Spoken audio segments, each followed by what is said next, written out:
قرآن کریم نے بتلایا کہ 4 مہینے ہیں جن میں اللہ تعالیٰ نے حرمت رکھی ہے،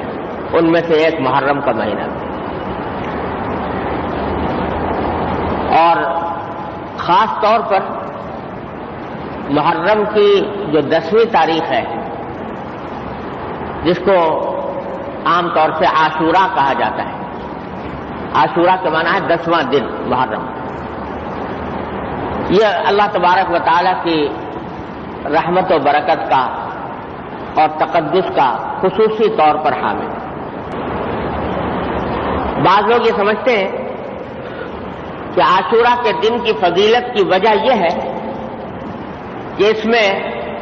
نبی کریم سرور دو عالم صلی اللہ علیہ وسلم کے مقدس نواسے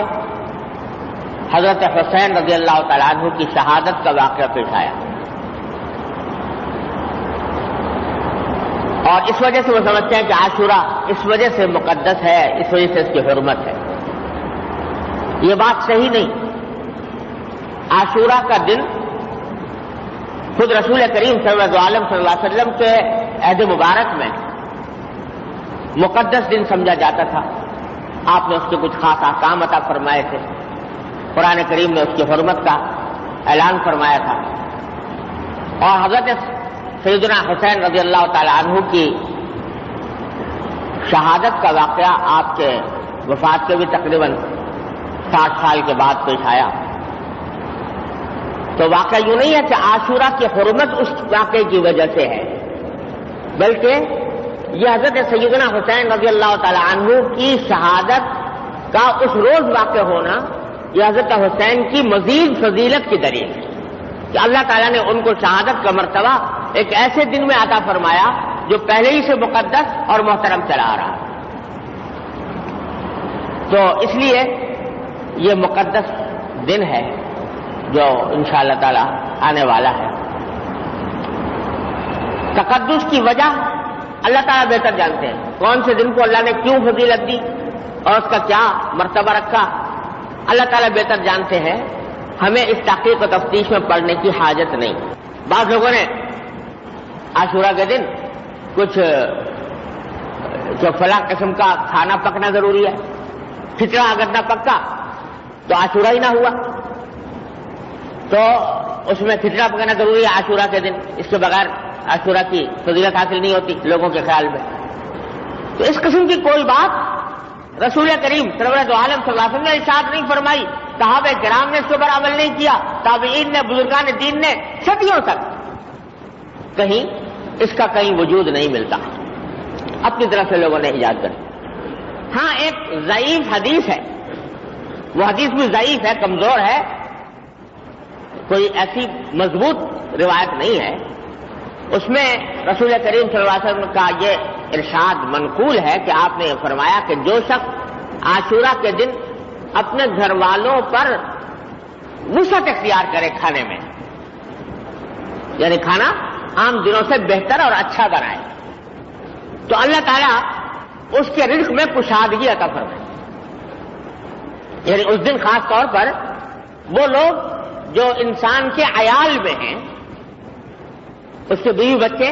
گھر کے ملازم وغیرہ وغیرہ، ان کو ذرا اچھا کھانا کھلائے، وسعت کے ساتھ کھلائے، عام دنوں سے زیادہ دیں، تو اللہ تعالیٰ اس کے رزق میں برکت عطا فرمائے۔ یہ ایک حدیث ہے، سند کے اعتبار سے میں نے کہا کہ مضبوط نہیں ہے، لیکن بہرحال اگر کوئی شخص اس کے اوپر عمل کرے، حدیث کمزور صحیح، سند کے اعتبار سے کمزور صحیح، لیکن بہرحال ایسی چیز ہے کہ اس کے اوپر عمل کرنے میں کوئی نہ صرف یہ کہ مذائقہ نہیں ہے، بلکہ امید اللہ تعالیٰ کی رحمت سے کہ جو فضیلت بیان کی گئی ہے وہ حاصل ہوگی۔ لہذا اس دن تھوڑا سا کھانے میں وسعت کر لینا اپنے گھر والوں کے لیے، یہ بھی اس روایت کا حاصل ہے، تو کوئی کر لے تو انشاءاللہ اس میں بھی کوئی مذائقہ نہیں۔ اس سے آگے جتنی چیزیں بنائی ہوئی ہیں لوگوں نے، ان کی کوئی اثر اور بنیاد نہیں۔ اور قرآن کریم میں جہاں حرمت والے مہینوں کا ذکر فرمایا ہے، انہی میں سے ایک محرم کا مہینہ بھی ہے،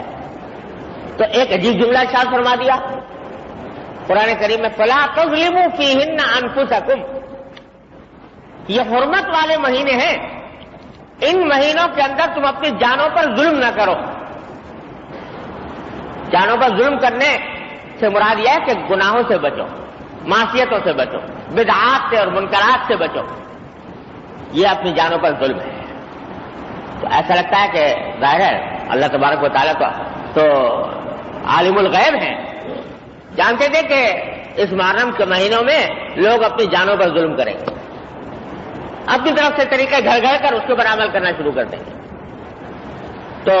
اس کو فرمایا کہ اپنی جانوں پر ظلم نہ کرو. یہ